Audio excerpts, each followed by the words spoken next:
Hello everyone, and welcome to part 8 of The Firework Maker's Daughter by Philip Pullman.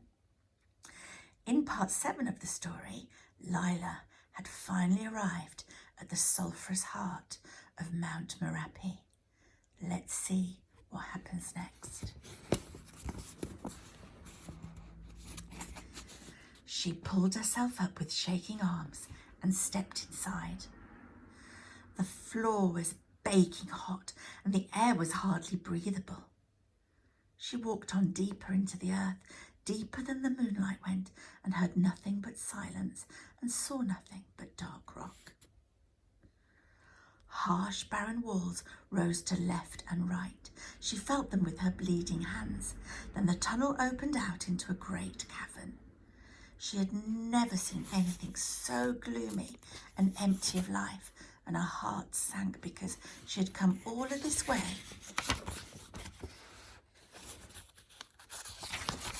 And there was nothing here. She sank to the floor. And as if that were a signal, a little flame licked out of the rocky wall for an instant and went out. Then another, in a different place, then another. And then the earth shook and groaned, and with a harsh grating sound, the rocky wall tore itself open, and suddenly the cavern was full of light. Lila sat up astonished as red fire and flame licked and crackled at the rocky roof. All of a sudden the grotto was alive with movement as 1,000 fire imps swarmed upwards to dash themselves against the rock and smash into 1,000 more as a wide carpet of boiling lava spread from side to side, as the clang and clash of mighty hammers and anvils rang with the rhythm of a great fire dance. The cavern was full of light and noise. Thousands upon thousands of little fire spirits toiled and blazed and swung hammers and ran to and fro with handfuls of sparks and swarmed against the rocky wall until it melted and slid downwards like soft wax. Then the greedy creatures plunged their red hands into it and lifted up the bubbling sulphur to their tiny mouths and ate until another mass of rock slid down and smothered them. And then into the heart of the light and the fire and the noise leapt Razvani himself, the great fire fiend, whose body was a mass of flame and whose face was a mask of scorching light. Thousands of fire imps scattered as he landed, and even the blazing flames bowed down to him, and so did Lila. In a voice like the roar of a forest fire, Razvani spoke. "By what right have you come to my grotto?" She swallowed hard. It was difficult to breathe because she seemed to be taking fire into her lungs as well as air. "I want to be a firework maker," she managed to say. "Ha!" He laughed a great laugh. "You? Never. What do you want from me?" "Royal sulphur," she gasped. At that, he slapped his sides and laughed even harder, and a chorus of jeers and shrieks of merriment burst from all of the fire imps. "Royal sulphur? Did you hear that? Oh, that's good. Oh, that's funny. Well, speak, girl. Have you the 3 gifts?" Lila could only shrug and shake her head. She could hardly speak. "I don't know what they are," she said. "So what were you going to exchange for the royal sulphur?" he roared. "I don't know." "You were going to give nothing in exchange?" She had nothing to say. She bowed her head. "Well, you've come this far," said the fire fiend, "and there is no going back. Now you're here, you must walk in the flames like every other firework maker. I expect you've brought some magic water from my cousin, the goddess of the lake. You've brought nothing for me, but I don't suppose you've forgotten to take care of yourself. You had better drink it quickly." "I've got nothing," Lila gasped. I didn't know about magic water or the 3 gifts. I just wanted to be a firework maker, and I will be a good one, Razvani. I invented self-igniting crackle dragons and shimmering coins. I've learned everything my father could teach me. It's all I want, just to be a firework maker, like him. But Razvani merely laughed. "Show her the ghosts," he cried, and he clapped his blazing hands. Instantly, a crack shivered its way down the rock wall, and out of the opening came a procession of ghosts, each attended by fire demons. The ghosts were so pale and transparent that Lila could hardly see them, but she heard their wailing. "Beware! Look at me! I came without the 3 gifts. Alas, take warning from me. I hadn't worked at the craft and I wasn't ready. Maiden, turn back. I was arrogant and headstrong.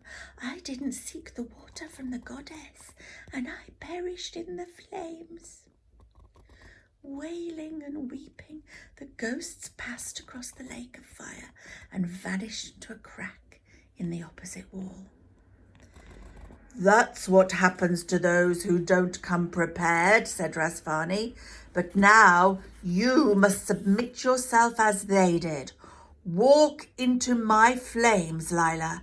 You have come for the royal sulphur, then receive it from my hands." And he laughed louder and spun in a rapid dance, stamping his feet in a wide circle and causing a ring of fire to blaze up around him. Through the lashing red and yellow and orange, his face seemed to waver and flicker, but his voice rang out clearly over the roar and the crackle. "You want to be a firework maker? Walk into my flames. Your father did in his time, and so did every artist in fire. This is what you have come for. Why are you waiting?" She was terribly afraid, but she knew that she must do it. She'd rather be a ghost than go back empty-handed and fail at the one thing that she'd ever wanted. So she took one step forward and then another, and her poor feet burned and blistered so that she cried out loud. And then she took another step, and when she knew that she could bear it no longer, she heard a great sound behind her like a mighty trumpet, and through the blaze a voice was shouting, "Lila, the water, take it, take it!"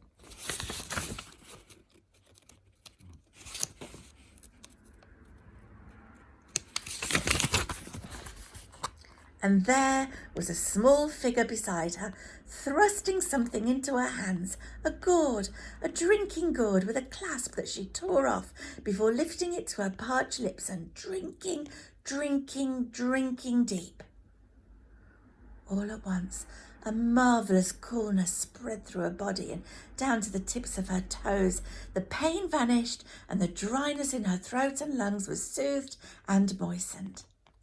And at the entrance to the cave behind her, she could see Chulak shrinking back and covering his face from the heat, and she could see Hamlet fanning him with his ears. But she was in the heart of the fire, facing Razvani once again, and the flames were harmless now. They played like fountains of light. They rushed up her legs and arms and across her face like darting birds, and she felt light and joyful as if she were a flame herself, dancing with pure energy and joy. "So you have done it," Razvani said to her. "Welcome to the flames, Lila." "And the royal sulphur?" she said. "Ah, when you reach the heart of the fire, all of your illusions vanish. Didn't your father tell you that?" "Illusions? I don't understand."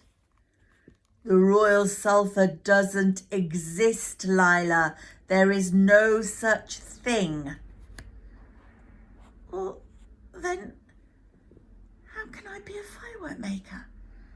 I thought every firework maker needed some raw sulphur to become a true artist. Illusions, Lila. Fire burns away all our illusions. The world itself is all illusion. Everything that exists flickers like a flame for a moment and then vanishes. The only thing that lasts is change itself. There is no royal sulphur. It's an illusion. Everything outside the fire is illusion. And I will stop there and give you a little bit of time to find out or think about what an illusion is. What do you think that Rasvani means by everything is just an illusion? Join me in 2 days' time and we will talk about it further. Goodbye.